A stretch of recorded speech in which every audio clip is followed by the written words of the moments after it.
আজ আমি তোমাদের সঙ্গে শেয়ার করব কিভাবে পিতলের মূর্তি খুব সহজেই পরিষ্কার করা যায়। সেই জন্য আমি শ্রীকৃষ্ণকে রেডি করে নিয়েছি, আর এর মধ্যে রয়েছে গঙ্গা মাটি।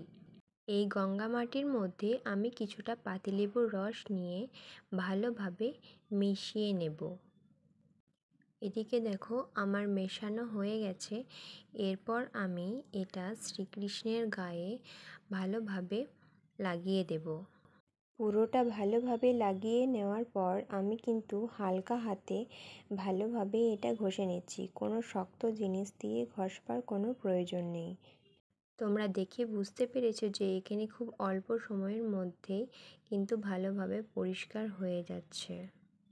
এরপর আমি শ্রীকৃষ্ণকে ভালোভাবে জল দিয়ে ধুয়ে নেব। আমরা অনেকেই আমাদের বাড়িতে থাকা পিতলের মূর্তি পরিষ্কারের জন্য পীতাম্বরী পাউডারটি ব্যবহার করে থাকি।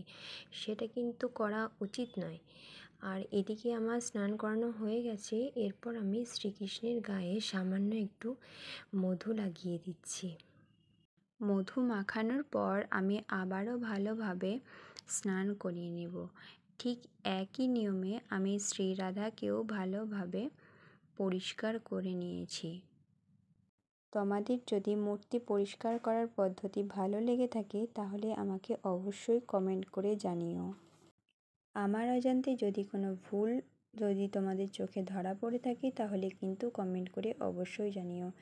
দেখো তো কেমন লাগছে আমাদের রাধারানী আজ